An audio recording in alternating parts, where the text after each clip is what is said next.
이렇게 아름답고 귀한 교회를 방문할 뿐만 아니라 또 주 안에서 교제하고 또 말씀을 전할 수 있도록 참 배려해 주신 우리 목사님과 여러 성도님들께 진심으로 감사를 드립니다. 우리 한국교회는 주일학교가 점점 없어지는데 우리 서문교회는 우리 어린 학생들이 아주 아름답게 고사리 같은 서로로 율동을 하면서 찬양을 부르니까 얼마나 좋은지 모릅니다. 이 뒤에서 보니까 세 세대가 함께 예배를 드리는 천국잔치의 모습을 보는 것 같아서 아주 마음이 흐뭇했습니다. 앞으로 우리 서문교회 또 성도님들과 또 자자손손을 통해서 아름다운 신앙의 기대가 이루어지고 좋은 인재를 양성하는 아름다운 교회가 되기를 기대하고 기도하겠습니다. 이제 휴가철을 맞이했습니다. 휴가철을 맞이해서 여러분이 공항을 아마 가시게 되는데 어느 나라 어느 지역의 공항을 가시든지 동일한 사인이 있죠. 언어는 물론 다르지만 출발하는 디파처라고 하는 사인이 항상 있고요. 또 이제 반대로 돌아올 때는 arrival, 이 도착이라는 사인을 보면서 여러분이 아마 입국을 하실 겁니다. 어떻게 보면 공항의 이 두 사인은 우리 인간의 사는 삶의 모습의 단면도가 아닌가 하는 생각을 하게 됩니다. 만났다가는 헤어지고 또 헤어졌다가는 또 만나는 연속적인 과정이 우리의 삶의 현장이 아닌가 생각이 됩니다. 그래서 우리 중국인들도 회자 정리, 만나면 헤어진다 이런 고사성어로 이런 인생의 한 단면을 표현하기도 했습니다. 뿐만 아니라 거자 필반, 간 사람은 다시 돌아온다는 겁니다. 우리가 떠나지만 언젠가는 다시 만납니다. 우리 모두는 하나님의 백성이고 이 땅에서 언젠가는 헤어집니다. 가족도 다 헤어질 수밖에 없습니다. 떠납니다. 그러나 우리는 다시 만납니다. 어디서 만납니까? 하나님의 나라에서 새하늘과 새 땅이 이루어질 때 우리 모두는 만날 수밖에 없는 그러한 하나님 나라의 비전을 가지고 살아가는 이 땅의 성도들입니다. 그러면서 오늘 본문에 소개되고 있는 한 이민 가정의 참 애환이 서린 이야기를 통해서 하나님께서 당신의 구속의 역사를 어떻게 이루어 가는지를 잘 우리에게 보여주고 있습니다. 베들레헴에서 모압으로 또 다시 모압에서 베들레헴으로 이주해 오는 이러한 떠나고 돌아오는 이런 연속적인 과정에서 이루어지는 한 가정의 이런 모습을 통해서 어떻게 역사하시는지를 한번 주목해 보시기를 바랍니다. 여러분은 거의 다 이민 오셨습니다. 미국은 이민의 나라입니다. 우리가 두고 온 우리 한국도 이제는 해외 이주자들이 거의 300만에 육박하는 그런 아주 다민족 국가로 또 다인종 국가, 다문화 국가로 변신하고 있습니다. 그래서 멀티컬처럴, 멀티에스닉이라고 하는 단어가 이민의 나라 미국에서만 회자되는 단어가 아닙니다. 한국에서도 그러고 있어요. 여러분 2007년도에 우리 한국에 거주하는 우리 외국인들의 숫자가 약 100만이었는데요. 2016년 뭐 한 10년도 되지 않아 200만이 됐어요. 그리고 얼마 되지 않아 300만, 그 다음에 500만도 얼마 남지 않아서 그렇게 된다는 겁니다. 그만큼 다양한 나라에서 특별히 중국과 미국, 베트남, 태국 그리고 필리핀 등등 여러 나라의 사람들이 여러 가지 목적을 가지고 우리 한국에 와서 살고 있습니다. 여러분 아시는데 우리 코리안 디아스포라들이 거의 한 600만이 넘는 700만은 되지 않지만 그 많은 우리 디아스포라들이 미국을 비롯해서 중국, 러시아 여러 지역에 지금 살고 있습니다. 아마 디아스포라 숫자로 따지면 중국 화개의 숫자에 비하면 비교할 바가 안 될 겁니다. 그러나 비율로 따지면 유대인 다음으로 많은 거의 전체 인구의 8%에 해당하는 우리 한국인 이주자들이 디아스포라들이 거의 한 130여 개국 이상의 나라에서 살아가고 있습니다. 어떻게 보면 이민, 이주는 우리가 어찌할 수 없는 필연적인 이 시대의 삶의 한 모습입니다. 앞으로 아마 시간이 흐르면 흐를수록 계속 옮겨가며 사는 이것이 바로 우리 인류의 사는 하나의 형태가 되지 않을까 하는 생각도 해보게 됩니다. 오늘 이민 온 한 유대인 가정의 한 여인 룻을 통해서 또 그의 굳건한 결심을 통해서 하나님께서 구속의 역사를 어떻게 이루어 갔는지를 하나님은 길지 않지만 짧은 룻기를 통해서 아주 생생하게 아주 깊이 있게 참 감동적으로 우리에게 말씀해 주고 있습니다. 여러분 이 말씀을 여러분 잘 아시고 계실 겁니다. 베들레헴에 기근이 들어서 더 이상 살 수가 없어서 한 가족이 모압으로 이민을 결정을 합니다. 모압은 롯의 아들 모압의 후손들이 형성된 작은 하나의 부족 국가, 부족 지역의 이름입니다. 그러나 인접한 이스라엘 민족과는 적지 않은 갈등이 있었습니다. 침범하기도 하고요. 또 이스라엘 민족이 믿는 하나님을 배교하도록 우상 숭배를 막 격려하기도 하고 또한 저주하기도 하고 별로 인근 지역에 살고 있는 이런 족속이지만 별로 친하지 않아요.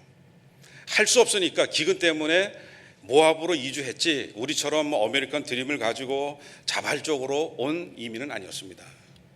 그러나 어쩔 수 없이 떠날 수밖에 없고 모압으로 갈 수밖에 없는 그런 이민의 현실 속에서 이민의 꿈이 이루어지기는커녕 오히려 시간이 가면 갈수록 가장이 세상을 먼저 떠나고 또 어린아들이 커가지고 모압 여인들 가운데 며느리를 삼아가지고 새로운 가정을 꾸려서 이민의 꿈을 이루게 하기를 기대했는데 10년이 지나지 않아서 이 두 아들마저 세상을 먼저 떠나가는 이런 비극적인 상황 속에서 시어미 나오미와 또 남은 룻을 통해서 하나님의 역사가 어떻게 이루어지는지, 하나님의 축복의 통로가 어떻게 그들을 통해서 역사했는지를 우리에게 보여줍니다. 연약한, 별로 세상적으로 갖추지 못한 그런 여인이었지만 그들의 신앙과 서로가 서로를 애틋하게 사랑하는 이런 마음 자세를 통해서 하나님께서는 역사하시고 특별히 룻은 다윗의 증조모가 되는 이런 축복의 통로가 되었고 또한 다윗의 후손 예수 그리스도가 태어나는 하나님의 계보에 이름을 올리는 이런 귀한 역할을 룻이 감당하게 되었습니다. 마태복음 1장 예수님의 족보를 보게 되면 그 마지막 부분에 이렇게 기록되어 있습니다. 아브라함과 다윗의 자손 예수 그리스도의 계보라. 살몬은 라합에게서 보아스를 낳고 보아스는 오늘 룻기의 주인공인 룻에게서 오벳을 낳고 오벳은 이새를 낳고 이새는 누구를 낳습니까? 다윗 왕을 낳으니라. 그러니까 이 이방 여인 룻은 다윗 왕의 뭡니까? 증조모입니다. 증조 할머니가 된 겁니다. 이걸 통해서 하나님 나라의 백성이 되는 것은 인간의 전통이나 인연이나 혈통보다는 하나님을 진실로 믿는 신앙 안에서 민족과 문화와 여러 가지 인간적인 차이를 뛰어넘는 그런 만남, 하나됨이라는 사실을 우리에게 가르쳐주고 있습니다. 아마 이민자들의 가정 속에, 교회 속에서 가장 필요한 요소가 아닌가 생각됩니다. 어떻게 해서 이방 여인, 이방 며느리 룻이 별로 친하지 않은 유대인 가정의 시어머니 나오미를 그렇게 사랑할 수 있었을까? 많은 우리가 겪는 문화적인 갈등, 언어 소통의 불편함, 여러 가지 문화 관습의 차이점 때문에 갈등이 많았겠지만 그럼에도 불구하고 그것을 뛰어넘어서 어떻게 하나가 될 수 있었을까?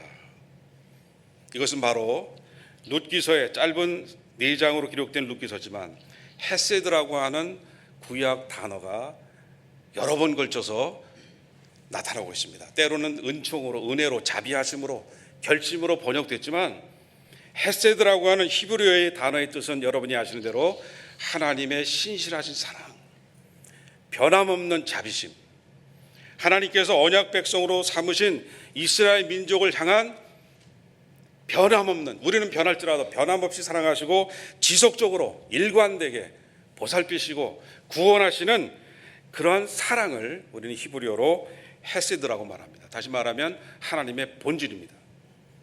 하나님의 성품입니다. 바로 이것이 어떻게 흘러서 나오미를 통해서 룻에게 흘러갔는지 우리 성경은 우리에게 설명합니다. 여러분 1장 1절 읽지는 않았지만 한번 보시겠습니다. 1장 1절 베들레헴에서 모압으로 이주할 수밖에 없었던 한 가정의 이민의 목적이 무엇인지를 한번 살펴보겠습니다. 1장 1절을 보게 되면 사사들이 치리하던 때에 그 땅에 흉년이 드니라. 사사들이 치리하던 때 하면 여러분이 그 당시 시대적 상황을 단면적으로 볼 수 있는 그런 표현입니다. 사사들이 치리하던 때는 어떤 상황이었습니까?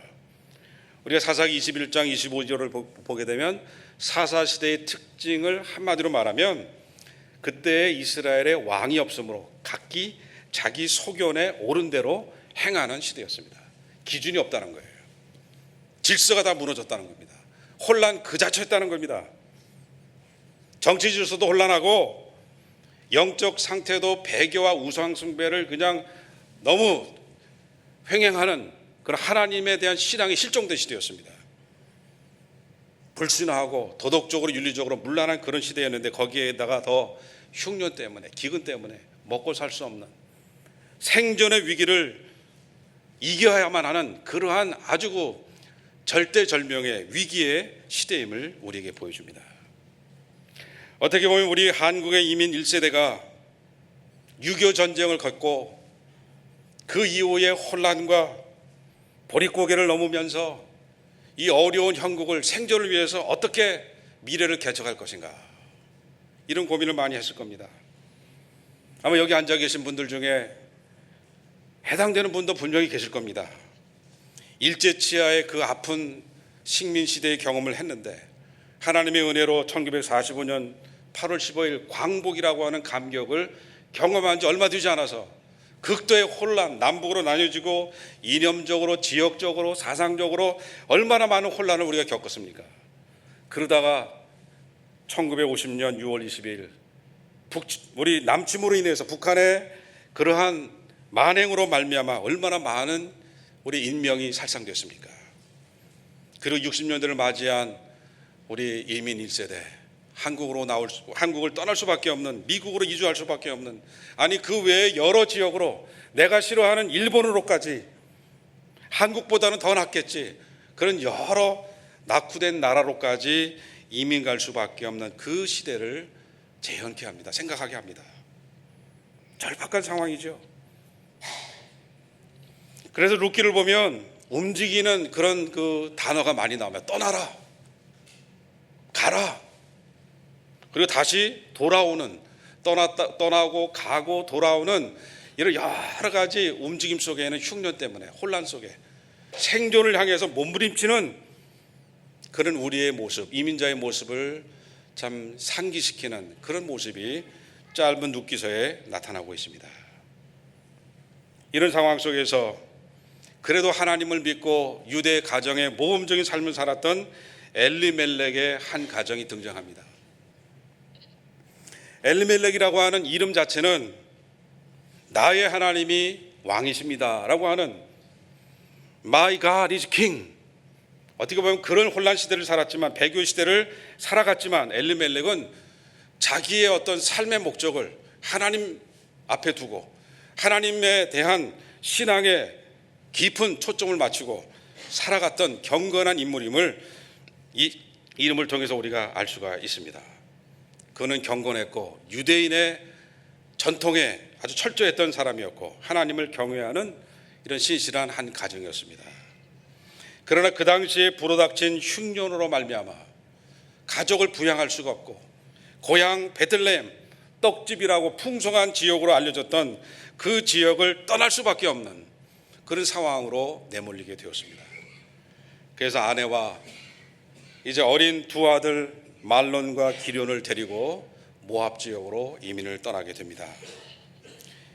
시간이 흐르니까 우리 두 아들에게도 가정을 이루어줘야 되기 때문에 이방인 모압 여인 두 사람을 선택해서 결혼을 시켜서 이제 안정된 삶을 기대하면서 두 아들의 가정을 축복을 했습니다.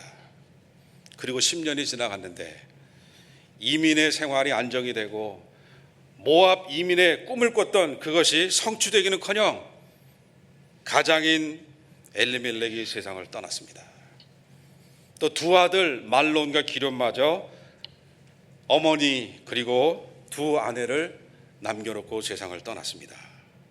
이제 남편 없는 나오미, 또 젊은 두 남편을 잃어버린 두 모압 여인, 세 여인만 남게 됐습니다. 이민 생활에서 경험할 수 있는 가장 비극적인 상황이 펼쳐지고 있습니다. 이런 지독한 비극 상황 속에서 하나님의 말씀은 이런 상황에 초점을 맞추지 아니하고 이런 상황을 이 여인들이 어떻게 반응하면서 하나님에 대한 관계, 하나님을 어떻게 바라보면서 이 위기를 탈출하는가, 이 상황을 어떻게 관리하는가, 여기에 초점을 맞추면서 성경을 기록하고 있습니다. 이런 상황 속에서 시어미 나오미는 베들레헴 땅에, 유대 땅에 하나님께서 은혜를 베푸셔서 양식을 주셨다는 소식을 듣고 이제는 때가 왔다, 결단을 해야 되겠다. 이제 두 모압 며느리를 이제 떠나보냅니다. 다시 return to your home, 돌아가라. 우리 집안에는 더 이상 희망이 없다. 가서 또 다른 남편을 찾아서 새로운 가정을 일구어서 새로운 시작을 하거라. 나를 더 이상 생각하지 말아다오.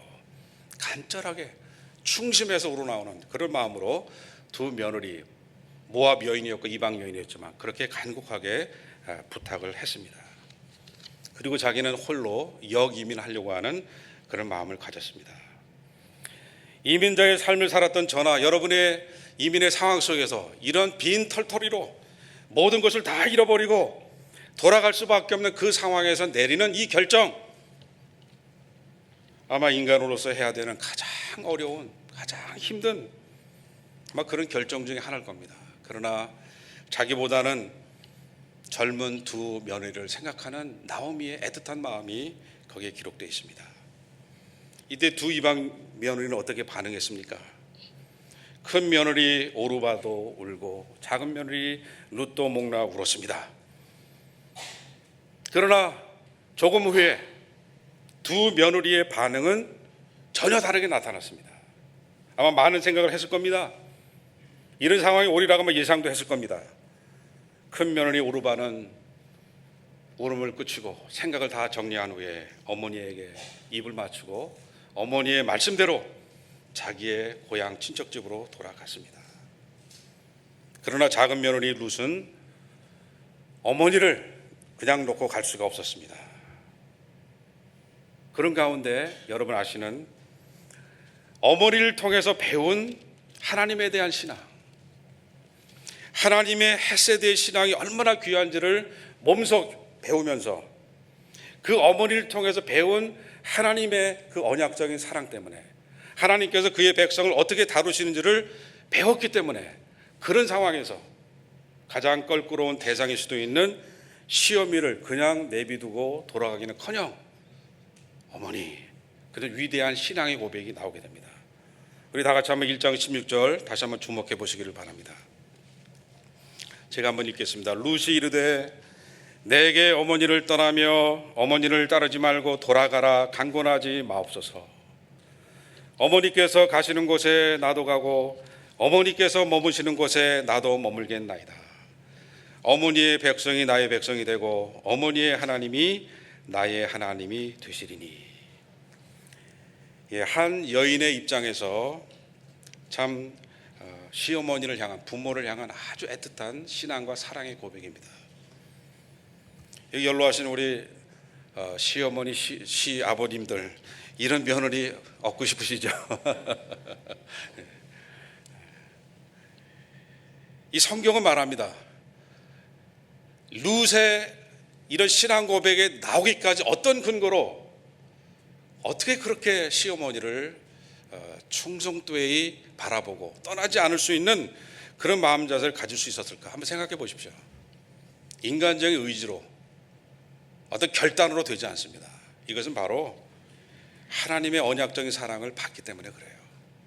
시어머니를 통해서 민족과 여러 가지 다양한 문화의 차이를 넘어서서 하나가 될 수 있는 그 언약의 하나됨을 나오미 시어미를 통해서 받기 때문에 그 언약의 사랑 헤세드가 그 이방 며느리 룻의 마음속에 있으니까 그 관점에서 가장 껄끄러운 시어머니를 본 거예요.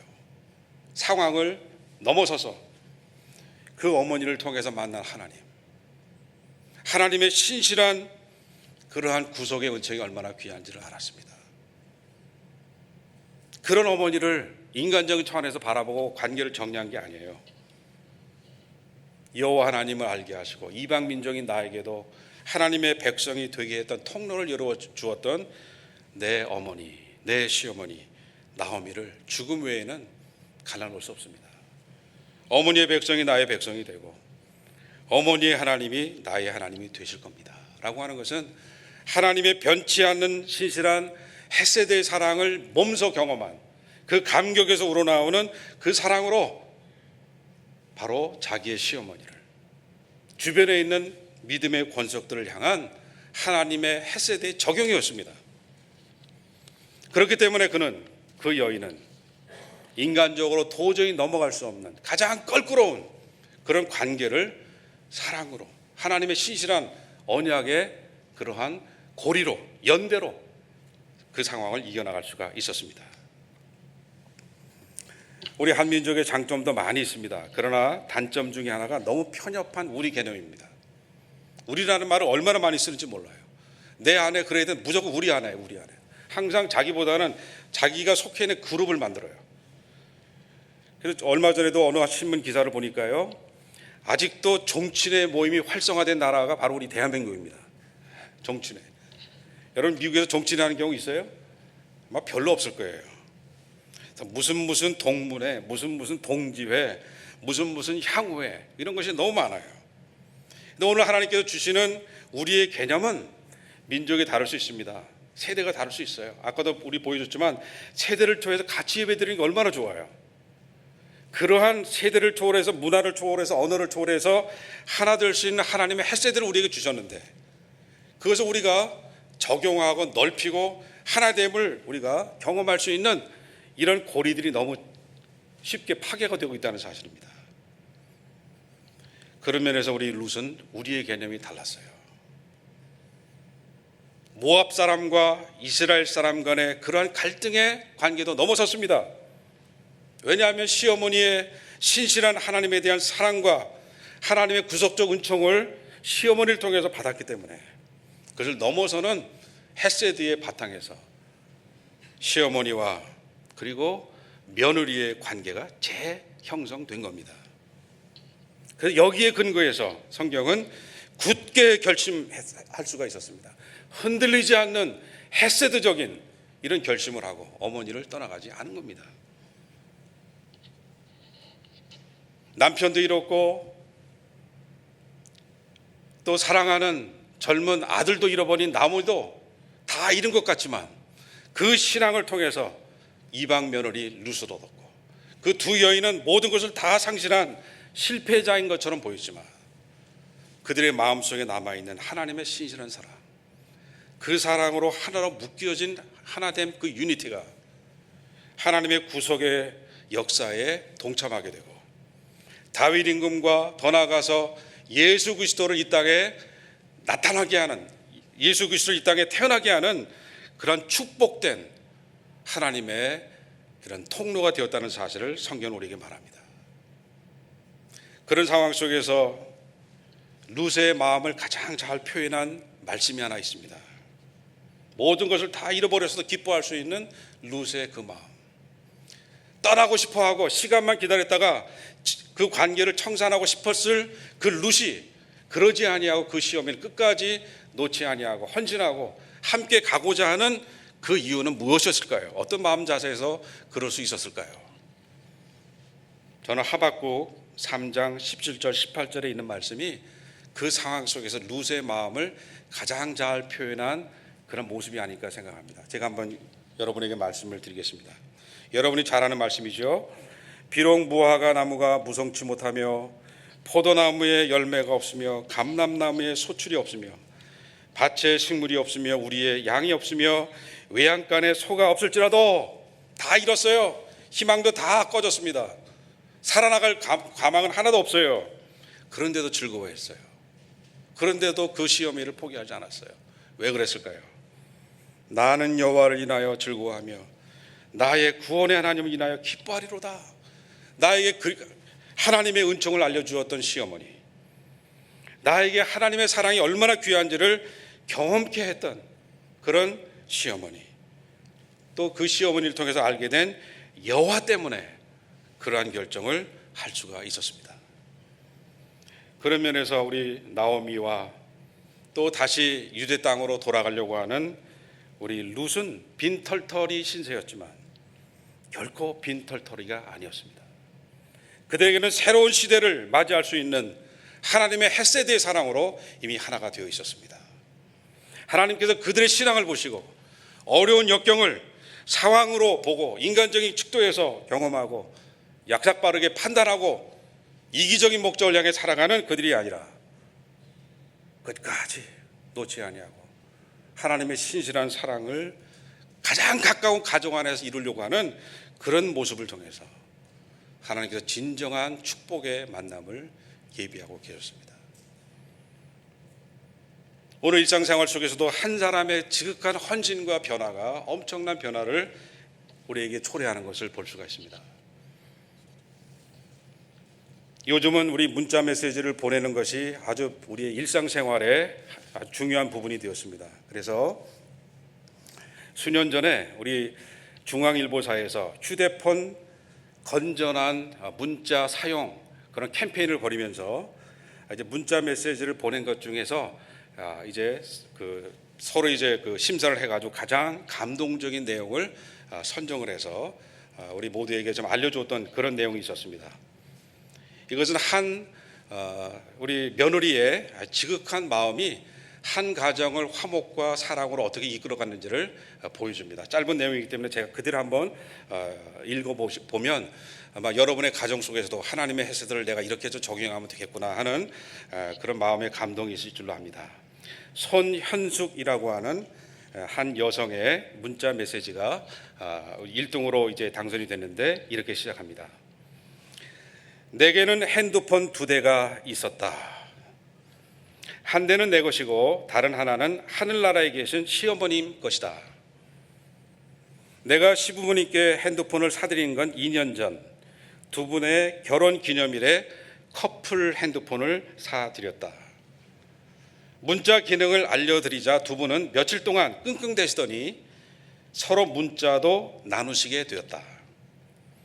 그러던 올 3월 시어머님이 갑자기 암으로 돌아가셔서 유품 가운데 핸드폰을 내가 보관하게 되었다. 그리고 한 달 정도 지날 무렵 아버님이 아파트 경비일을 보시러 나가신 후에 띵동 하고 문자 메시지를 보내셨다. 어머니께로 오는 문자 메시지였다. 할아버지가 돌아간 아내를 그리워하면서 이렇게 보냈습니다. 여보, 오늘 야간 조니까 저녁 어머니랑 맛있게 드시구려. 순간 나는 너무 놀랐다. 혹시 어머니가 돌아가신 충격으로 아버님이 치매 증상이 오신 거 아닌가 하는 불길한 생각이 들었다. 그날 밤 또 문자가 날아왔다. 여보, 날 추운데 이불 덮고 잘 자구려. 사랑하오. 그러고 나서 이제 이거 아주 치매 현상이 심각하게 됐다는 거죠. 그래서 이제 남편하고 이제 논의를 하는 겁니다. 남편과 나는 그 문자를 보며 눈물을 흘렸고 남편을 좀 더 지켜보자고 했다. 아버님은 그 후 금여사 비 오는데 우산 가지고 마중 가려는데 몇 시에 갈까? 아니지, 내가 미친 것 같소. 보고 싶네. 라는 문자를 끝으로 더 이상 메시지를 보내지 않으셨다. 얼마 후 내 핸드폰으로 문자가 왔다. 어미야, 오늘 월급날인데 필요한 거 있니? 있으면 문자 보내거라.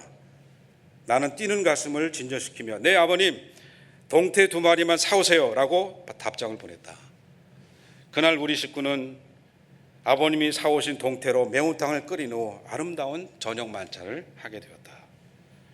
아버님이 하시는 이야기를 묵묵히 들었다. 아직도 내 시어미가 문을 열고 들어올 것만 같다. 그냥 내 어머니랑 했던 대로 문자를 보낸 거란다. 답장이 안 오더라. 그제야 내 어머니가 돌아가신 걸 알았다.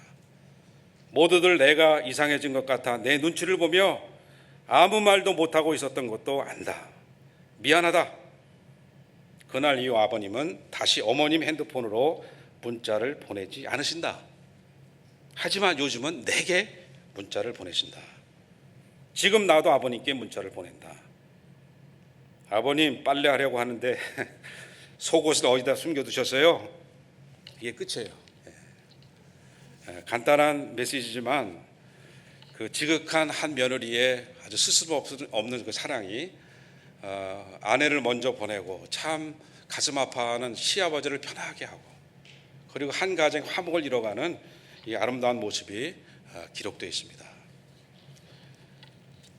바로 룻의 시어미를 향한 진실한 사랑, 보살피는 그 마음, 하나님의 신실한 사랑을 경험한 사람으로서 가장 나약하고 어렵고 초라해진 그 어머니, 이방 시어머니를 포기하지 아니하고 끝까지 그 시어머니와 함께 가고 그 시어머니와 믿었던 하나님을 함께 경외하는 그런 신앙을 가졌을 때 하나님이 새로운 장을 열어주셨습니다. 여러분, 이제 우리가 읽었던 1장 후반부에 보시게 되면 처음에는 베들레헴에서 모압으로 이제 이주를 했는데 이제 반대로 모압에서 베들레헴으로 역이민을 하게 됩니다. 여러분, 우리 한번 보십시다. 19절을 한번 보시게 되면 이제 두 사람이 다시 역이민을 가가지고 베들레헴에게 입성하게 될 때에 많은 사람들이 이민 갔던 나오미가 돌아온다, 바로 그 여인이 이 나오미가 아니냐라고 묻습니다. 이때 나오미가 이렇게 답변합니다. 나를 나오미라 부르지 말고 나를 마라라 부르세요. 나오미라고 하는 기쁨과 희락의 그런 의미보다는 이제 나는 괴롭습니다, 스디튼 인생을 경험했습니다, 그런 의미의 마라라고 나를 부르라고 말합니다. 그리고 이렇게 한탄합니다. 내가 풍족하게 나갔더니 여호와께서 내게 비어 돌아오게 하셨느니라. 다 잃었어요. 모든 드림이 다 꺼졌습니다. 이민의 모든 기대가 산산조각 났습니다. 그러나 하나님은 그들을 위해서 준비하셨습니다. 우리 1장 1절은 사사들이 치리하던 때에 이런 시기를 의미하는 단어로 시작이 됩니다. 1장 마지막 부분은 이렇게 마무리를 합니다. 그들이 보리 추수 시작할 때에 베들레헴에 이르렀더라. 우연의 일치로 어쩔 수 없어서 고향 땅 베들레헴으로 자기들이 선정한 그때에 돌아온 것처럼 그렇게 되었지만, 그러나 하나님은 모든 것을 준비하시고 바로 추수 시작할 때에 그들을 베들레헴으로 이르게 하셔서 우연히 그때 온 것 같아도 바로 하나님의 때에 하나님이 준비하신 새로운 시대, 새로운 축복을 받아 누리는 이런 계기를 하나님께서 준비하셨습니다. 추수 때가 되니까 먹을 것도 없고 오랜 이민 생활하고 들어오니까 삶의 기반이 없잖아요. 그래서 룻이 다시 어느 한 친족이 갖고 있는 그러한 밭에 가서 이삭을 주스러 간 겁니다. 이삭을 줍다가 하나님께서 그 엘리멜렉의 친척 중에 하나인 보아스를 나오게 해서 만나게 한 거예요. 보아스. 이스라엘 민족 전통 중에 한 가정이 경제적으로 파탄에 이르고 또 상속자를 낳을 수 없는 그런 상황이 되면 친족 중에 남자를 선정해서 고엘이라고 불렀습니다. 고엘. 그래서 그 사람을 세워서 그 몰락한 그 가정을 경제적으로 도와주고 회복시켜주고 땅을, 그 기업물을 땅을 회복하게 하게 하시고 또 더 나아가서 결혼 상황에 이르게 되면은 또 자손을 낳게 하는 그런 혼인도 하게 하는 그런 제도가 있었습니다. 바로 보아스는 엘리멜렉 가족의 고엘이었어요. 고엘이라고 하는 의미는 후원자 혹은 구원자라고 하는 의미가 있습니다.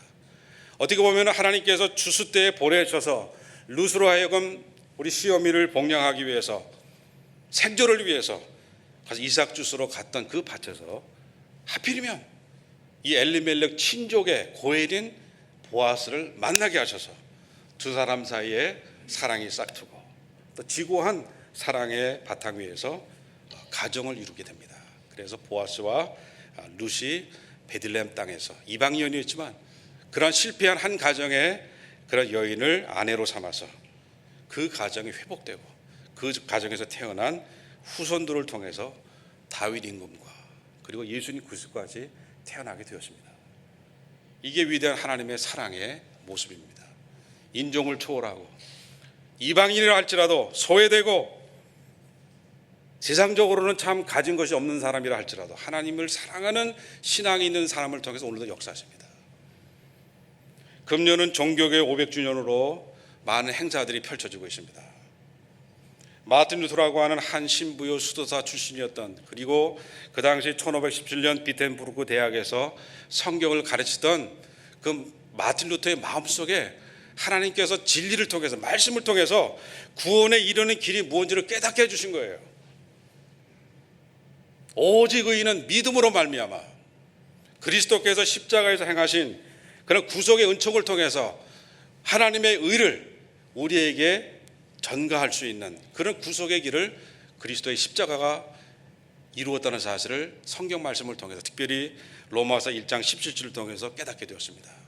복음에는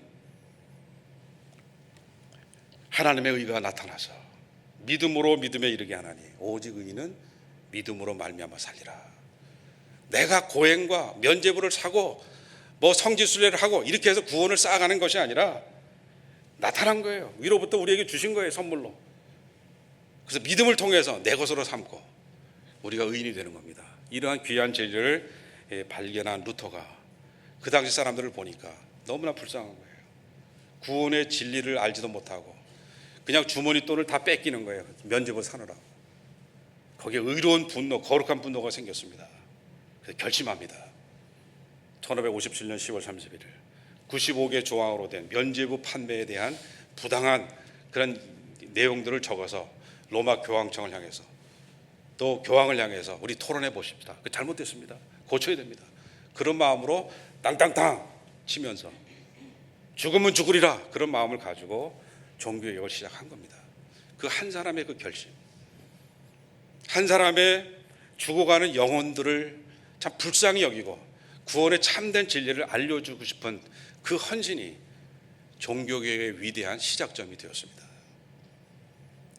바로 엘리멜렉의 다 무너진 가정도 룻이라고 하는 한 여인의 그 하나님을 사랑한 헤세드에 근거한 그러한 신실한 헌신과 충성이 한 가정을 살려놓았습니다. 하나님은 그런 사람들을 혼자 내버려 두지 않습니다. 그들을 구원하시고 도와줄 수많은 고일들을 준비하셨습니다. 그런 은혜로 여러분도 구원받으셨습니다. 여러분, 이제는 내가 구원받은 것에만 만족하지 마시고 오늘도 이삭 죽고 살아가야만 하는 또 다른 룻이 우리 주변에 얼마나 많습니까? 가슴 아파서 우는 나오미와 같은 그런 소외된 사람들이 얼마나 많습니까? 여러분, 진정으로 하나님의 헤세드를 경험하셨습니까? 여러분이 이제는 그런 사람들의 고일이 되시기를 바랍니다. 여러분 가족 중에 하나님 모르는 사람이 계십니까? 여러분이 그들을 일으켜 세우시고 그들을 구원하고 도와주는 그러한 고일이 되어 주십시오. 그것이 바로 룻기가 우리에게 보여주는 믿음의 도전이고 교훈입니다. 아무쪼록 종교개혁 500주년을 맞이하고 또 이민의 녹록하지 않은 삶을 살아가시지만 하나님이 결코 여러분을 혼자 이 땅에 버려두지 아니하시고 우연의 일치로 여러분이 이 땅에 오신 것 같고 여러분 혼자만 남은 것 같고 어려운 상황 속에 신음할 때조차도 하나님은 추수 때에 여러분을 준비하시고 여러분을 도와주시기 위해서 축복의 문을 지금 준비하고 계십니다. 그 하나님을 믿음으로 바라보며 오늘도 합력하여 선을 이루시는 하나님의 섭리를 믿음으로 바라보고 결심할 때는 결심하시고 행동할 때는 행동하셔서 하나님의 헤세드를 널리 펼쳐가는 서문 장로교의 성도님 되시기를 주의 이름으로 축원합니다. 기도하겠습니다.